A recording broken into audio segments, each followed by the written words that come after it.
Capítulo 13. O jogo mais perigoso. Em 1924, o autor Richard Cornell escreveu um conto intitulado O Jogo Mais Perigoso.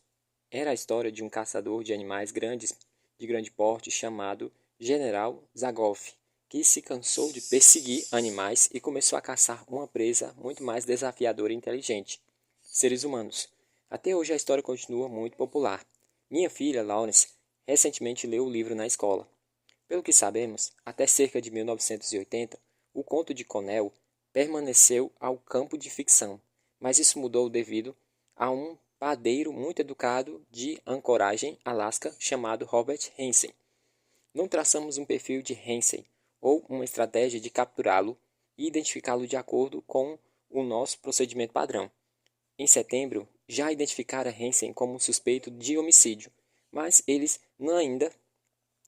ainda não sabiam ao certo a extensão de seus crimes, ou se um indivíduo tão improvável de se tornar suspeito, um respeitável homem de família e pilar da comunidade, seria capaz de cometer os atos terríveis pelos quais estava sendo acusado. Eis o que aconteceu. No dia 13 do ano anterior, uma mulher havia corrido em desespero até um policial de ancoragem. Tinha um par de algemas pendurado em um dos pulsos e uma história extraordinária para contar.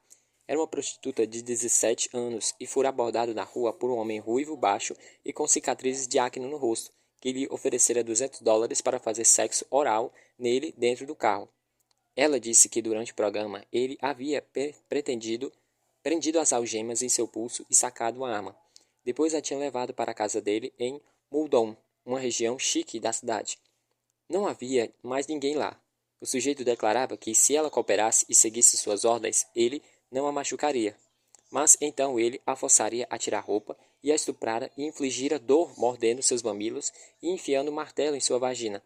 Enquanto a mantinha imobilizada e algemada em um poste em seu porão, ele dormira por algumas horas. Ao acordar, dissera que gostava tanto dela que a levaria de avião para uma cabana na floresta, onde eles transariam novamente.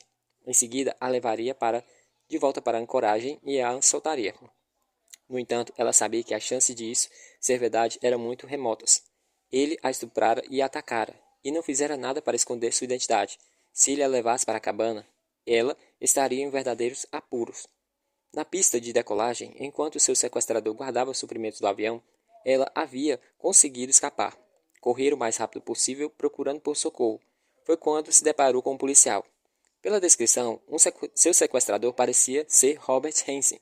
Ele tinha 40 e tantos anos, crescera em Iowa e morava na região de Anchorage havia 17 anos. Lá administrava uma padaria bem-sucedida e era considerado um proeminente membro da comunidade. Tinha uma esposa e um casal de filhos.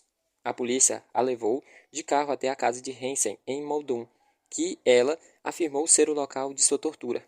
Em seguida, acompanharam-na até a pista de decolagem, onde ela identificou o monomotor Piper Super Cub, que pertencia a Robert Hansen. A polícia então procurou Hansen e o confirmou com as acusações da jovem.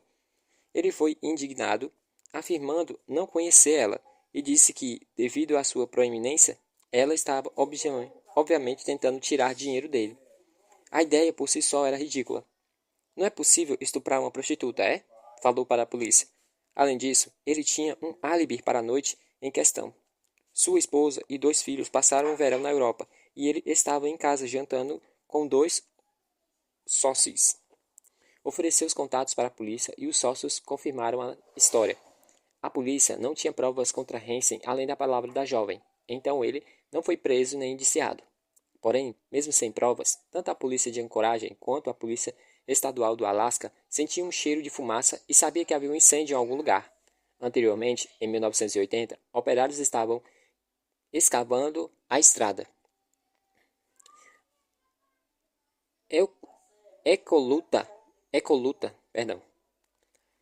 Operários estavam escavando a estrada Ecoluta, que se depararam com partes de restos mortais de uma mulher, enterrados numa espécie de cova rasa. Parte do seu corpo havia sido devorada por ursos e ela apresentava marcas que indicavam ter sido morta a facadas. Conhecida apenas como Anne de Ecolukna. Ela nunca fora identificada e seu assassino nunca fora preso. Mais tarde, no mesmo ano, o corpo de Joanne Messina foi descoberto em uma pedreira perto de Selward. E então, em setembro de 1982, caçadores perto do rio Kinnick encontraram também uma cova rasa com o corpo de Sherry Monroe, uma dançarina erótica de 23 anos, desaparecida desde novembro do ano anterior. Foi alvejada 3 vezes. Cartuchos encontrados no local identificavam os projéteis como sendo de uma Ruger Mini 14 calibre .223, um rifle de caça de alta potência. Infelizmente, tratava-se de uma arma comum no Alasca, e por isso seria difícil encontrar e interrogar todos os caçadores que tivessem uma. Mas um aspecto peculiar do caso era que nenhum buraco de bala havia sido encontrado em suas roupas, o que indicava que ela devia estar nua no momento em que foi baleada. Quase exatamente um ano depois, outro corpo foi descoberto em uma cova rasa ao longo da margem de Kinnick. Dessa vez, a vítima era Paula Goldini, uma secretária desempregada que, como medida desesperada para segurar as pontas, aceitou um trabalho como dançarina erótica em um bar. Ela também fora alvejada por uma Ruger Mini 14. Tinha desaparecido em abril, e nesse ínterim, a prostituta de 17 anos havia sido sequestrada e escapado. Com o caso de Goldini adicionado à lista de crimes não resolvidos, a agência de investigação criminal do escritório da Polícia Estadual do Alasca decidiu que era melhor investigar o Sr. Hansen mais fundo. Apesar de a polícia já ter um suspeito antes mesmo de eu ouvir falar dele, queria me certificar de que o meu julgamento não seria ofuscado pelo trabalho investigativo anterior. Portanto, antes que eles me informassem os detalhes durante nossa primeira conferência por telefone, eu disse: primeiro descrevam os crimes e deixe que eu descreva o suspeito. Eles relataram os assassinatos não solucionados e os detalhes da jovem. Descrevi um cenário e um indivíduo que eles afirmaram ser bastante com o suspeito, incluindo sua gagueira. E então me falaram sobre Hansen, sua profissão e família, sua posição na comunidade e sua reputação como ótimo caçador. Isso soava como alguém capaz de cometer esses crimes? Respondi que sim, com certeza. O problema era que, embora eles tivessem muita informação de segunda mão, simplesmente não contavam com um número suficiente de provas físicas para indiciá-lo. A única maneira de tirá-lo das ruas, algo que estava extremamente ansioso para fazer, seria através de uma confissão. Por isso, me pediram para entrar na investigação e ajudá-los a desenvolver o caso. De certa maneira, aquilo era o oposto do que realmente fazíamos, porque estávamos trabalhando com um suspeito identificado, tentando determinar o seu histórico, sua personalidade e seu comportamento se encaixava com um conjunto de crimes. Levei comigo Jim Horn, que havia sido transferido recentemente para a minha unidade da agência residente de Boulder, Colorado. Passávamos juntos pelo treinamento para novos agentes nos velhos tempos, e depois de finalmente receber autorização para chamar 4 agentes para trabalhar comigo, convidei Jim para se juntar a nós em Quantico. Junto com Jim Hezer, Jim Horn se tornou um dos principais especialistas em gerenciamento de estresse do FBI, uma função crucial em nossa profissão. No entanto, em 1983, esse era um dos seus primeiros casos na área comportamental. Para chegar à ancoragem, fiz um dos mais empolgantes e menos prazerosas viagens de negócio em minha vida. Ela terminou em um voo noturno desesperador sobre a água. Quando chegamos, a polícia nos buscou e nos levou para o hotel. No caminho, passamos por alguns bares onde as vítimas haviam trabalhado. Em geral, a região era fria demais para que as prostitutas ficassem ao ar livre. Então, elas conseguiam clientes dentro dos bares, que permaneciam abertos praticamente 24 horas por dia. Costumavam fechar por cerca de 1 hora apenas para fazer a limpeza e expulsar os bêbados.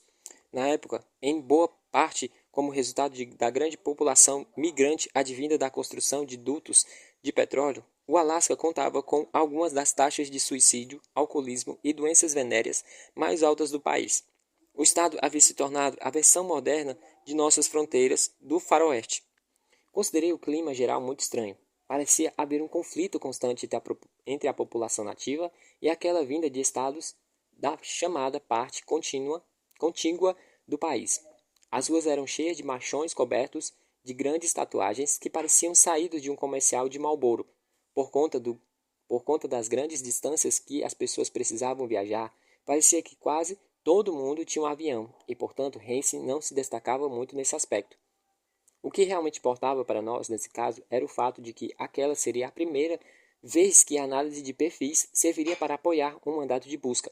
Começamos analisando tudo o que sabíamos a respeito dos crimes e de Robert Hansen. Pelo que descobrimos da vitimologia, as vítimas conhecidas haviam todas sido prostitutas ou dançarinas eróticas. Elas integravam uma grande safra de vítimas disponíveis para viajar para cima e para baixo pela costa oeste. Como prostitutas, costumavam migrar muito e normalmente não avisavam a polícia sobre seus paradeiros.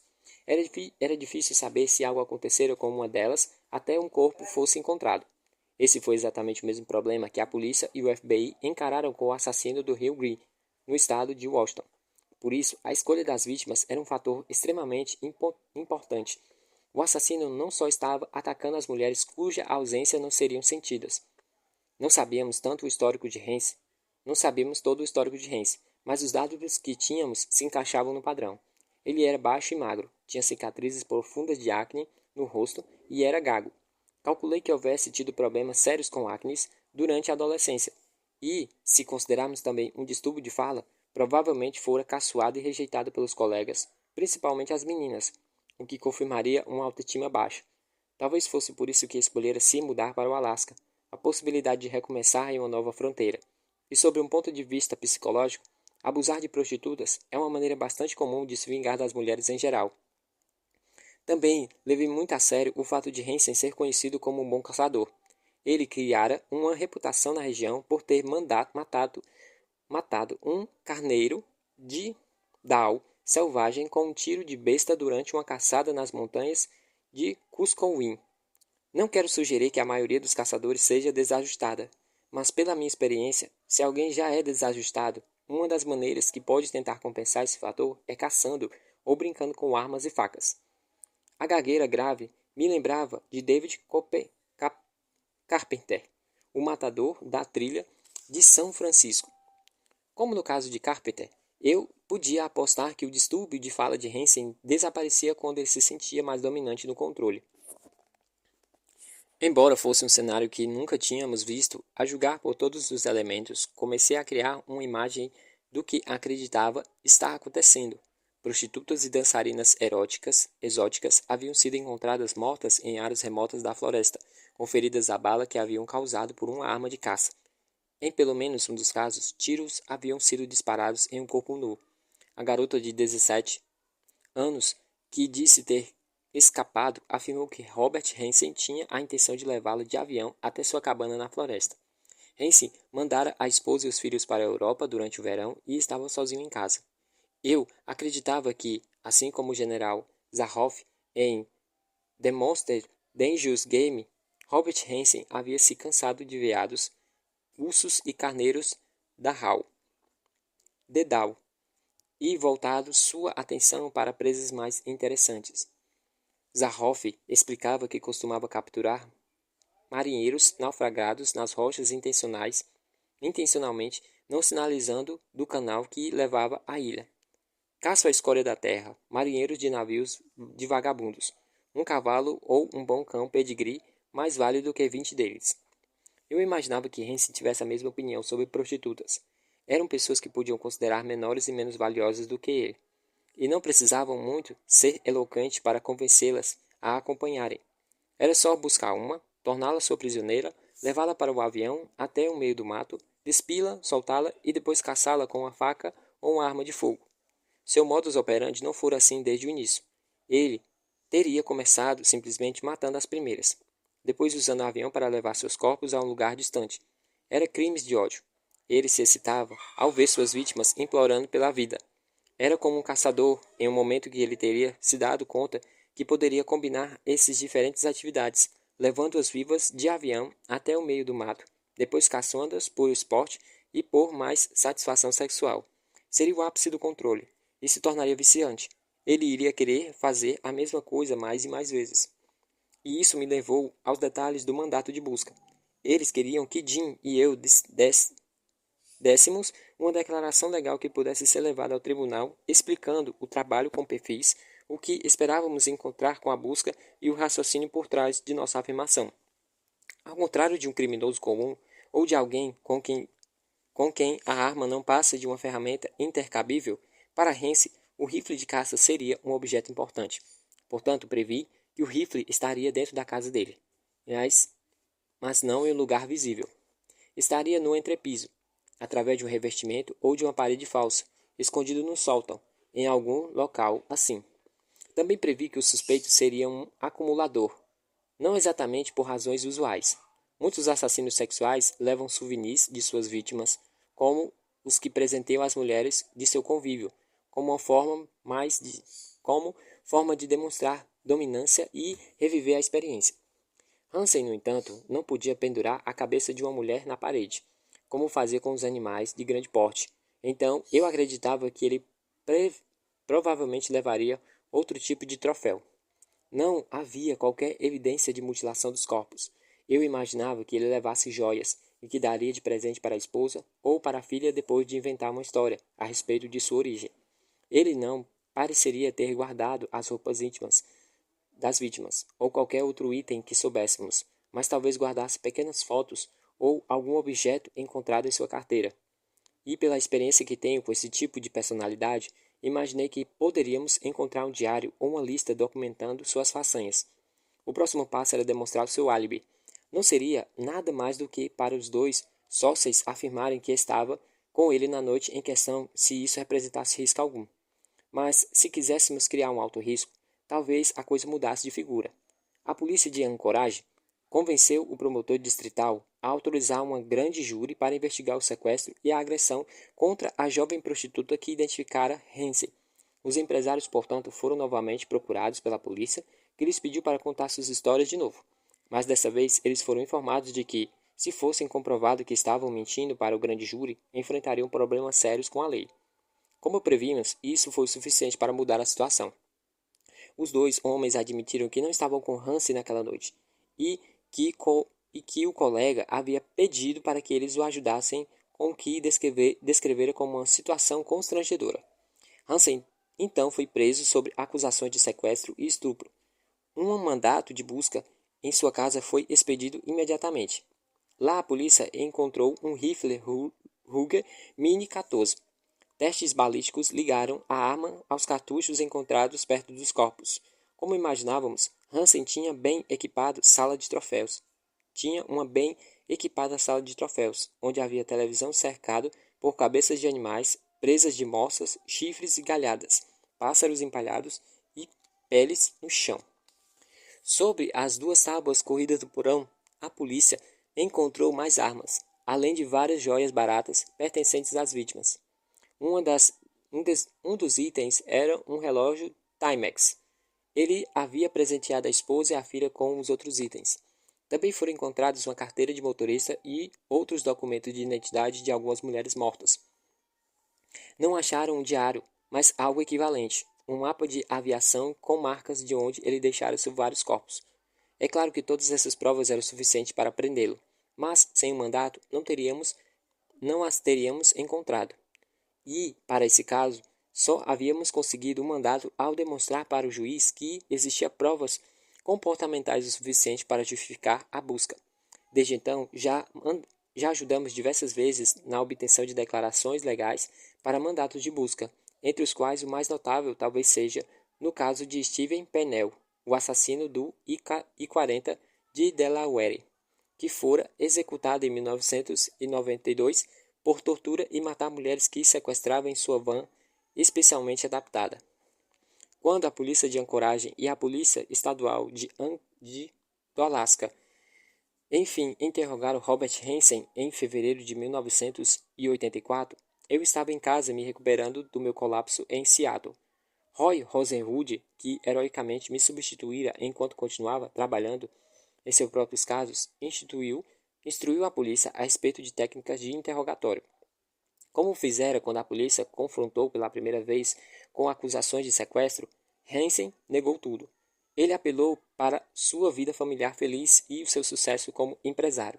A princípio afirmou que o motivo pelo qual cartuchos de seu rifle haviam sido descobertos em várias cenas de crimes era que ele estava lá praticando tiro. Aparentemente, a presença de corpos em uma das localizações não passava de uma coincidência. mas após ser confrontado com grandes quantidades de provas e ideia de um promotor irritado decididamente apelar para a pena de morte se ele não contasse a verdade, acabou admitindo os assassinatos. Ao tentar racionalizar e justificar suas ações, ele afirmou que queria apenas sexo oral das prostitutas, algo que não acreditava que deveria pedir à sua correta e respeitável esposa. Ele declarou que, quando a prostituta o satisfazia, nada acontecia, mas aquelas que não lhe obedeciam, ou seja, as que tentavam controlar a situação, precisavam ser punidas. Nesse sentido, o comportamento de Hansen se assemelhava ao que havíamos descoberto em nosso interrogatório com Monte Rissel. Quando tanto Hensel quanto Rissel eram tipo desajustados com históricos problemáticos. Até as mulheres que sofreram mais intensamente com a ira de Rissel foram as que tentaram simular simpatia ou divertimento para aplacá-lo. O que elas não sabiam era que, para esse tipo de indivíduo, poder e dominância da situação são essenciais. Hansen também afirmou que cerca de 30 a 40 prostitutas haviam viajado de avião com ele por livre e espontânea vontade, e que ele as trouxera de volta vivas. Achei difícil de acreditar. O tipo de prostituta que Hansen procurava costumava realizar programas breves e sair rapidamente para o próximo cliente.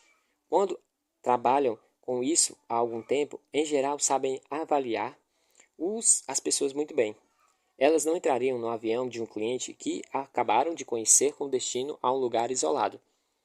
O único erro que poderiam ter cometido com ele seria deixar que as levasse para sua casa. Uma vez que estivessem com elas dentro de casa, já seria tarde demais.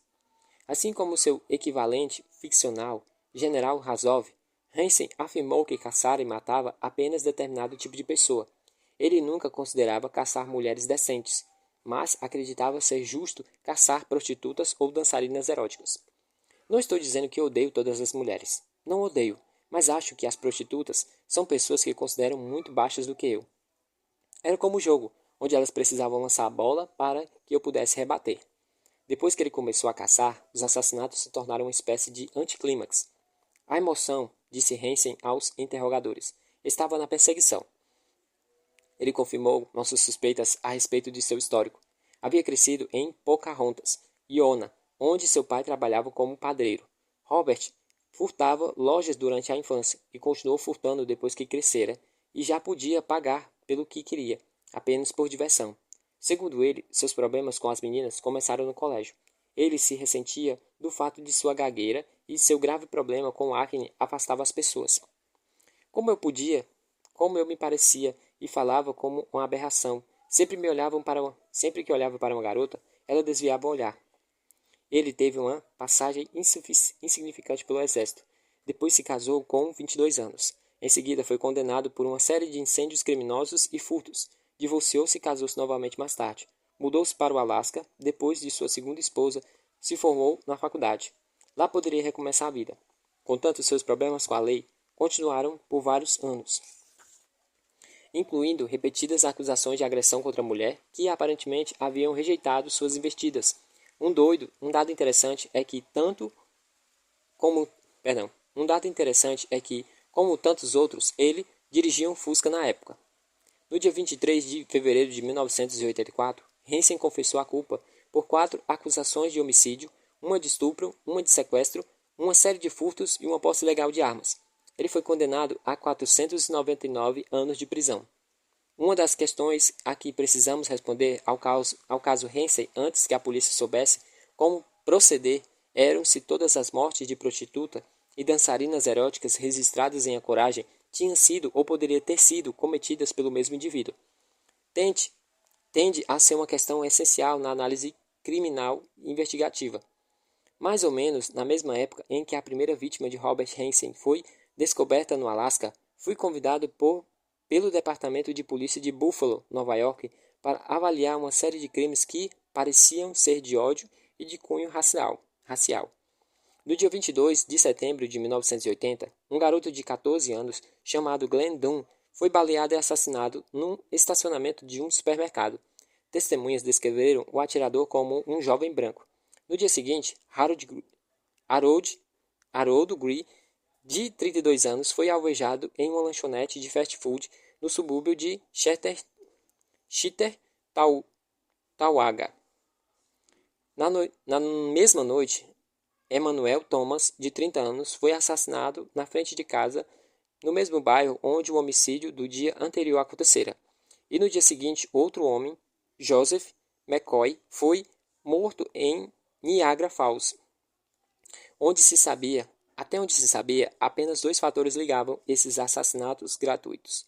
Todos eram homens negros e todos foram baleados com um calibre .22, levando a imprensa a apelidá-los imediatamente de assassino do calibre .22. A questão racial em Buffalo era bastante tensa. Muitos da comunidade negra se sentiam imponentes e acusavam a polícia de não fazer nada para prendê-los.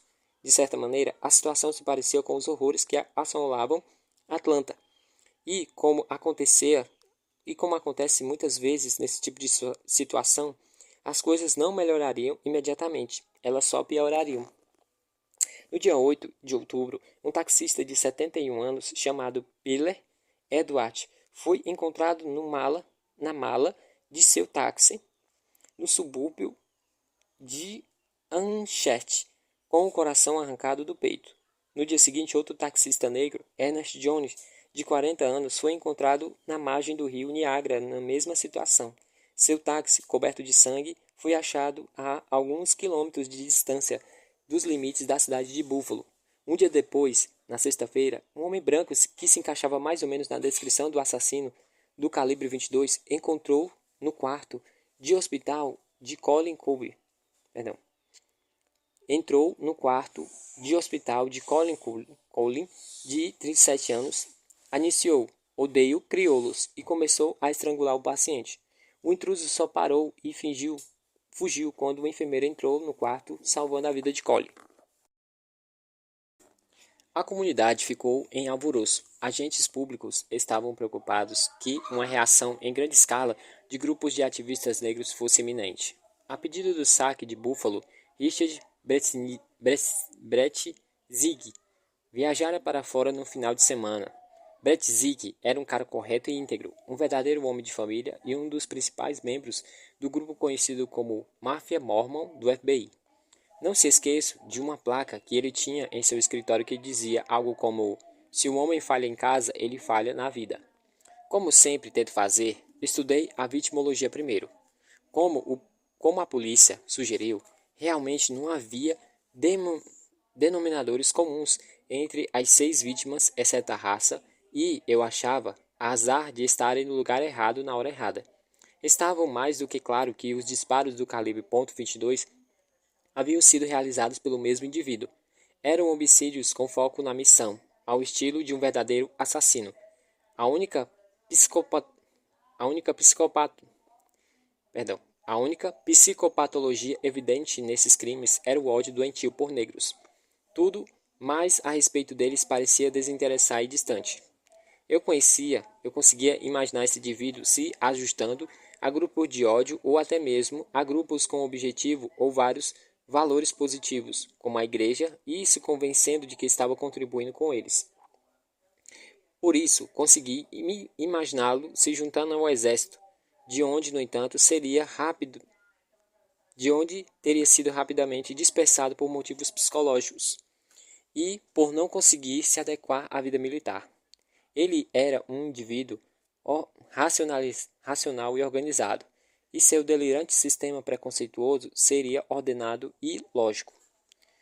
Os outros 2 crimes, os terríveis ataques contra motoristas de táxi, também tinham motivação racial.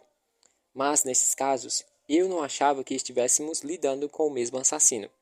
Esses crimes eram o trabalho de uma pessoa desorganizada e patologicamente desorientada, talvez até alucinante, que provavelmente seria diagnosticada com esquizofrenia paranoide.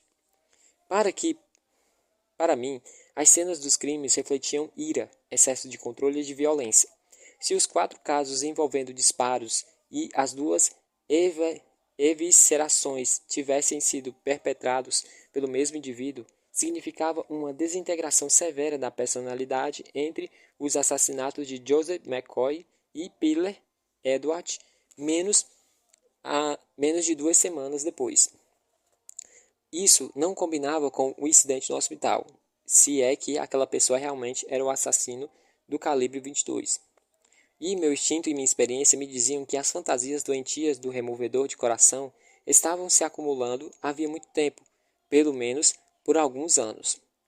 Nenhum dos dois conjuntos de assassinatos fora motivado por roubo, porém, enquanto os primeiros 4 tinham representado ataques e fugas rápidas, as cenas dos dois crimes mostravam literalmente que o criminoso passara muito tempo no local. Se esses 6 crimes estivessem relacionados, parecia-me mais provável que o psicopata que arrancara os corações tivesse sido desencadeado pelo racista que já começava a assassinar negros na comunidade.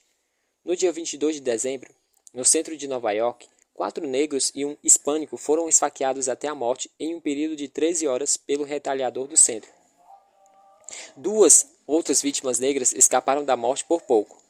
Nos dias 29 e 30 de dezembro, o retaliador aparentemente voltou a atacar no interior do estado, esfaqueando e matando Roger Adams, de 31 anos, em Buffalo, e Wendell Barnes, de 26, em Rochester. Nos 3 dias que se seguiram, 3 outros homens negros em Buffalo sobreviveram a ataques similares. Eu não podia provar para a polícia que o assassino do calibre 22, o retaliador do centro, e o homem responsável pelos últimos crimes eram a mesma pessoa, mas tinha como afirmar com certeza que era o mesmo tipo de indivíduo. Todos atacavam a partir de um elemento racial e estavam comprometidos com o estilo de assassinato surpresa. O caso do assassino do calibre .22 fora decifrado em 2 etapas nos meses seguintes. Em janeiro, o soldado Joseph Christopher, de 22 anos, foi preso na base do Fort Benning, na Geórgia, onde, 3 anos antes, William Hance havia tentado forjar uma motivação racial nos assassinatos das forças do mal, acusado de saquear um soldado negro. Uma busca em sua antiga residência, perto de Buffalo, revelou uma grande reserva de munição de calibre .22 e um rifle de cano cerrado. Christopher se alistara em novembro do ano anterior e estava dispensado da base durante a época dos assassinatos em Buffalo e em Manhattan. Durante esse tempo, no centro de confinamento da base Benning, do Fort Benning, ele disse ao capitão Andrick Johnson, o oficial encarregado que era o responsável por aquele negócio em Buffalo. Ele foi acusado dos tiros e de alguns dos esfaqueamentos. Foi condenado e, depois de certa polêmica a respeito de sua sanidade mental, recebeu a sentença de 60 anos à prisão perpétua. O capitão Matthew Levin, psiquiatra que examinou Christopher no hospital militar de Martin, declarou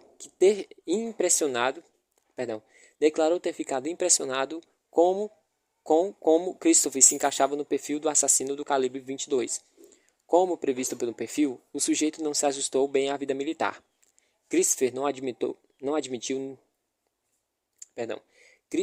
admitiu nem negou os assassinatos de 2 taxistas e não foi acusado por eles, já que ambos não se encaixavam com o padrão dos outros, tanto sob a perspectiva do modus operandi quanto da assinatura. São conceitos extremamente importantes na análise investigativa criminal, e já passei muitas horas testemunhando em tribunais ao redor do país, tentando fazer com que juízes e júris compreendessem a diferença entre os dois. Modus operandi, ou MO, é um comportamento adquirido. É o que o criminoso faz para cometer o crime. É algo dinâmico, ou seja, pode ser mudado. A assinatura, um termo que criei como uma distinção em relação ao MO, é o que o criminoso precisa fazer para se satisfazer. É algo estático, não pode ser alterado. Não esperamos, por exemplo, que um menor continue cometendo crimes da mesma maneira ao crescer, a não ser que execute o crime perfeito de cara. Mas, se conseguir se safar de um crime, aprenderá com ele e melhorará cada vez mais. É por isso que dizemos que o modo operandi é dinâmico. Por outro lado, se o sujeito estiver cometendo crimes para conseguir, por exemplo, dominar, causar dor ou fazer a vítima implorar por sua vida, isso é uma assinatura. É algo que expressa a personalidade do assassino, algo que ele precisa fazer. Em muitos estados, a única maneira que promotores conseguem traçar uma ligação entre os crimes é por meio do MO, que acredito já termos provado ser um método arcaico. No caso de Christopher, um advogado de defesa poderia facilmente argumentar que os crimes do calibre .22 de Buffalo e os esfaqueamentos no centro de Manhattan apresentavam modus operandi nitidamente diferentes.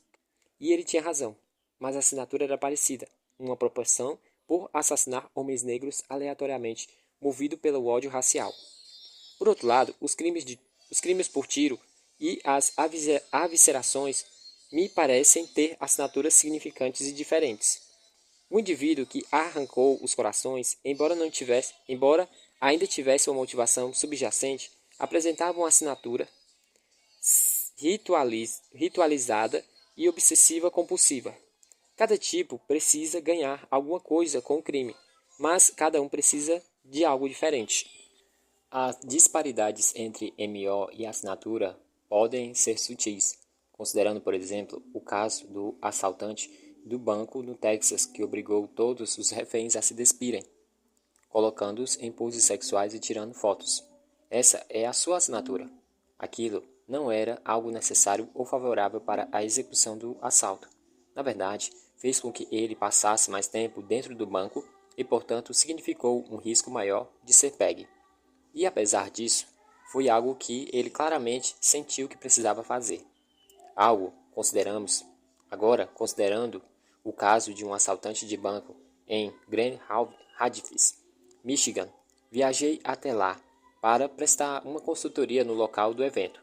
Esse cara também forçou todos no banco, a se despirem, mas não tirou fotos. Ele fez isso para que as testemunhas ficassem tão preocupadas e envergonhadas que nem sequer olhariam para ele, e não conseguiriam identificá-lo depois. Foi um recurso para obter sucesso no assalto. Isso é um MO. A análise de assinatura teve um papel importante no julgamento de Steven Pennell, em 1989, em Delaware. Um caso no qual preparamos a declaração juramentada que levou ao mandato de busca. Um membro da minha unidade, Steve Mardigian, colaborou de perto com uma força-tarefa combinada, que incluía a polícia do Newcastle County e a Polícia Estadual de Delaware, traçando o perfil que permitiu à polícia refinar seu foco e desenvolver uma estratégia proativa para capturar o assassino. Prostitutas também haviam sido encontradas mortas por estrangulamento e com o crânio fraturado ao longo das rodovias Interestadual 43. Os corpos claramente tinham sofrido abuso sexual e tortura. O perfil traçado por Steve foi muito preciso. Ele disse que o criminoso seria um homem branco com 30 ou quase 30 e poucos anos, trabalhando na área da construção civil. Dirigiria uma van de alta quilometragem, rodaria muito à procura de vítimas, sustentaria uma imagem de machão e teria uma esposa e uma namorada, mas gostaria de dominar mulheres. Ele levaria consigo suas armas preferidas e destruiria as provas depois. Teria familiaridade com a região e escolheria com cuidado os locais de desova. Ficaria emocionalmente inexpressivo durante os crimes e continuaria matando até que fosse capturado. Steve B. Pennell era um homem branco de 31 anos que trabalhava como eletricista, dirigia uma van com alta quilometragem, rodava muito à procura de vítimas, sustentava uma imagem de machão, era casado, mas gostava de dominar mulheres. Carregava um kit de estupro em sua van, tentara destruir provas quando suspeitou que a polícia estava em seu encalço. Tinha familiaridade com a região e escolhia com cuidado os locais de desova. Ele não expressava emoções durante os crimes e matou continuamente até ser capturado.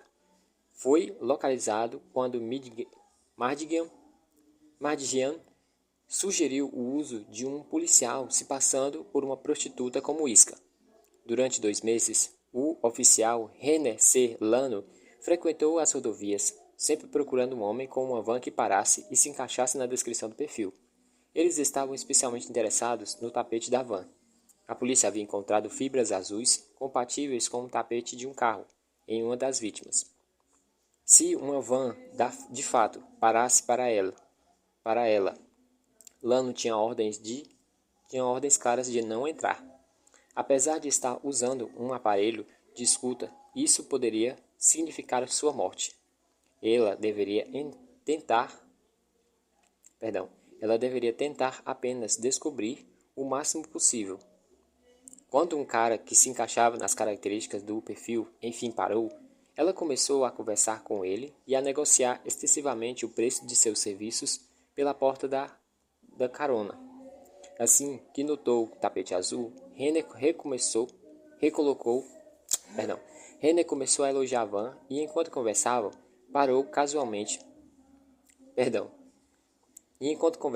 passou a casualmente roçar as unhas sobre as fibras. Mais tarde, o laboratório do FBI confirmou que elas coincidiam com as amostras anteriores. No julgamento de Pennell, fui chamado para testemunhar sobre os aspectos da assinatura do caso. A defesa tentava mostrar que era improvável que todos os crimes tivessem sido cometidos pelo mesmo indivíduo, por conta de tantas variações no modus operandi. Deixei claro que, independente do MO, o denominador comum em cada um dos assassinatos era a tortura física, sexual e emocional. Em alguns casos, o criminoso usara um alicate para apertar os seios das vítimas e cortar os seus mamilos. Ele havia atacado outras pelo pulso e tornozelos, cortando as suas pernas, chicoteando ou batido em suas nádegas, ou até mesmo as atingindo com um martelo. Portanto, embora os métodos de tortura ou o MO variassem, a assinatura era o prazer que sentia em causar dor e ouvir os gritos de sofrimento das vítimas. Isso não era algo necessário para que o homicídio ocorresse. Era algo necessário para que ele conseguisse ter o que queria com o crime. Mesmo que Steve Pennell ainda estivesse vivo e lesse essa informação, não teria como mudar seu comportamento em crimes futuros. Talvez pudesse desenvolver métodos diferentes ou mais criativos de tortura, mas não conseguiria deixar de lado o ato de torturar. Felizmente para todos nós, como já mencionei, o estado do Delaware teve o bom senso e a decência de executar Pennell por injeção letal no dia 14 de março de 1992. Um dos casos mais marcantes que utilizamos a análise de assinatura foi o julgamento em 1991 de George Russell Jr., acusado de assassinar 3 mulheres brancas por espancamento e estrangulamento no ano anterior: Mary Ann Poriche, Andrea Levine e Carol Marie Brichy. Steve Etter, da minha unidade, foi o responsável por traçar o perfil. Depois viajei até lá para testemunhar.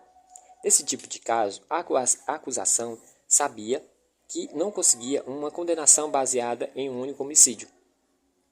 As provas mais claras que a polícia tinha eram referentes ao assassinato de Poriche, e eles acreditavam que isso poderia apoiar os outros 2 casos. A chave seria conectar todos os 3. Russell não era o tipo de pessoa que imaginávamos cometendo assassinatos terríveis. Embora tivesse um extenso histórico de pequenos furtos, ele era um homem negro, bonito, de 30 e poucos anos, articulado e charmoso, com um grande círculo de amigos e conhecidos. Até mesmo a polícia local de Mercer Island, que já o capturara por muitos crimes no passado, não acreditava que ele fosse capaz de cometer assassinato. Em 1990, ainda era incomum ver homicídios interraciais por motivação sexual. Mas, à medida que a sociedade começou a se tornar um pouco mais tolerante, começamos a perceber que a raça não era mais a questão tão crucial. Isso se aplicaria ainda, mas a um criminoso de maior sofisticação como Russell. Ele costumava monitorar mulheres negras e brancas, e tinha amigos das 2 raças. O ponto primordial da situação surgiu quando a defensora pública Miriam Schweinstein fez uma moção na audiência preliminar diante da juíza do Tribunal Superior de King County, Patricia Atkin, para que os casos fossem divididos e julgados separadamente, com base na premissa de que os 3 assassinatos não foram cometidos pela mesma pessoa. Rebecca Howe e Jeff Bird, os promotores, pedindo que eu explicasse a ligação entre os crimes. Mencionei que o MO de ataque surpresa em cada um dos casos. Como os 3 assassinatos foram cometidos em um período de 7 semanas, eu eu não esperaria que o criminoso mudasse o seu MO, a não ser que algo desse errado em um dos casos e ele acreditasse que precisaria melhorar sua estratégia. Mas o aspecto da assinatura era o mais persuasivo. Todas as 3 mulheres haviam sido deixadas nuas e posicionadas de maneiras provocantes e degradantes. O teor sexual das cenas mostradas aumentou de um caso para o outro. A pose, a primeira, foi posta de mãos juntas e as pernas cruzadas na altura do tornozelo, largadas perto de uma grade de esgoto e uma caçamba de lixo. A segunda foi deixada em uma cama, com um travesseiro sobre as pernas, sobre a cabeça, e as pernas flexionadas em direção opostas, um funil com um cano dentro da vagina e sapatos vermelhos de salto alto nos pés. A última foi posicionada com as pernas abertas na própria cama, com um consolo na boca e o livro Os Prazeres do Sexo sobre o braço esquerdo. Os ataques surpresos eram necessários para o homicídio dessas mulheres. O posicionamento degradante não. Expliquei a diferença entre posicionamento e encenação. Disse que a encenação ocorre em casos em que o criminoso quer despistar a investigação, tentando fazer a polícia acreditar em algo que não aconteceu, como quando um estuprador tenta fazer uma invasão parecer um roubo comum. Isso seria um aspecto de MO. O posicionamento, por outro lado, seria uma assinatura. Não costumávamos encontrar muitos casos de posicionamento, testemunhei na audiência, nas quais as vítimas são tratadas como um adereço para passar uma mensagem específica. Esses são crimes de ódio, crimes de poder. Eles têm a ver com a emoção de cada caçada, da matança e a excitação que vem depois, de maneira como o criminoso deixa a vítima e basicamente derrota o sistema. Existe uma probabilidade muito alta de estarmos lidando com um único suspeito. Senti-me confiante em dizer. Bob Keppel, principal investigador criminal do escritório do Procurador-Geral do Estado e veterano da Força Tarefa do Rio Green, testemunhou comigo, afirmando que, dos mais de 1.000 casos que ele já examinara, cerca de apenas 10 incluíam posicionamentos, e nenhum tinha todos os elementos encontrados nesses 3. Àquela altura, não estávamos declarando que Russell era o culpado, só estávamos dizendo que a pessoa responsável por um dos crimes seria o responsável pelas 3. A defesa planejava convidar um especialista para refutar minha avaliação, testemunhando que eu estava errado a respeito da assinatura e confirmando que os 3 crimes não haviam sido cometidos pelo mesmo indivíduo. Ironicamente, essa pessoa era o meu colega de longa data do FBI e parceiro no estudo de assassinos em série, Robert Hesley, que se aposentara da agência, mas continuava trabalhando como consultor na área. Eu considerava esse caso bastante simples e irrefutável para qualquer um com tanta experiência em perfis e análises de crimes quanto Bob e eu. Por isso, fiquei muito surpreso quando ele aceitou trabalhar para o outro lado e testemunhar a favor da separação dos casos. Para falar a verdade, achava que ele estava continuamente equivocado. No entanto, como todos os outros, nós já admitimos diversas vezes o que fazemos está longe de ser uma ciência exata. Portanto, ele tinha direito de dar opinião própria. Desde então, Bob e eu já discordamos em diversas questões, e a mais relevante talvez seja se Jeffrey Dahmer era louco ou não. Bob concordou com a defesa, que dizia que ele era. Eu concordaria com Park Dietis, que testemunhou para a acusação, afirmando que ele não era. Fiquei ainda mais surpreso quando Bob declarou que eu estava ocupado com outros compromissos e não apareceu para a audiência preliminar de Russell, enviando outro agente aposentado, Russ Vorgopagel, em seu lugar. Russ é um cara inteligente. Ele foi campeão de xadrez e conseguia enfrentar 10 adversários ao mesmo tempo. Mas sua especialidade não era análise de perfis, e eu acreditava que os fatos estavam contra ele. Russ aguentou um contra-interrogatório bem duro de Rebecca Roy, depois de contestar minha opinião.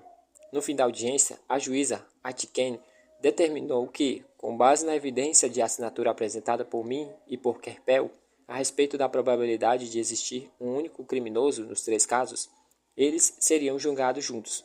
Testemunhei novamente sobre a assinatura no próprio julgamento. Refutaram a teoria de múltiplos assassinos apresentados pela defesa. No assassinato de Carol Beatty, a advogada de defesa, Schweinstein, sugeriu que o namorado da vítima tivera a oportunidade e a motivação para cometer o crime, sempre estudando cônjuges ou parceiros em homicídios sexuais, mas eu estava muito convencido de que aquele era um homicídio de motivação sexual cometido por um estranho. Por fim, um júri de 6 homens e 6 mulheres deliberou por 4 dias e considerou George Waterfield Russell Jr. culpado por uma acusação de homicídio em primeiro grau e 2 acusações de homicídio qualificado em primeiro grau. Ele foi condenado à prisão perpétua sem possibilidade de liberdade condicional e enviado para o Presídio de Segurança Máxima do Estado, em Walla Walla. Esta é a primeira vez em que eu visitei Seattle desde o coma. Era bom estar de volta e participar da solução de um caso depois de uma enorme frustração no Rio Grande. Revisitei a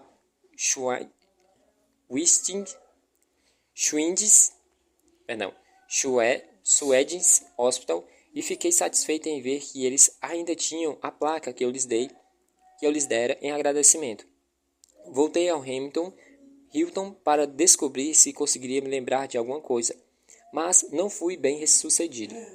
Suspeito que a experiência tenha sido traumática demais para minha cabeça processar conscientemente. E de qualquer maneira, depois de passar muito mais tempo na estrada por tantos anos, todos os quartos de hotel pareciam iguais para mim. Hoje já atingimos um grau de desenvolvimento de análise de assinatura que nos permite testemunhar rotineiramente julgamentos de assassinos em série. E não sou apenas eu, mas também outros analistas de perfil que compararam meu interesse pelo assunto, em especial Larry Ackron e Greg Cooper. Em 1993, Greg Cooper cumpriu um papel muito importante na dupla condenação por assassinatos em primeiro grau de Gregory Moseley, que havia estuprado, agredido e esfaqueado 2 mulheres em 2 jurisdições diferentes da Carolina do Norte. Assim como nos crimes relacionados de julgamento de Russell, teria sido difícil para qualquer uma das 2 jurisdições conseguir uma condenação separada. Em ambos os julgamentos, foi preciso haver testemunhas ligando os casos. E, depois de estudar as fotos das cenas dos crimes e os arquivos do caso, Greg se sentiu seguro em assumir essa função. Ele decidiu que a chave para análise de assinatura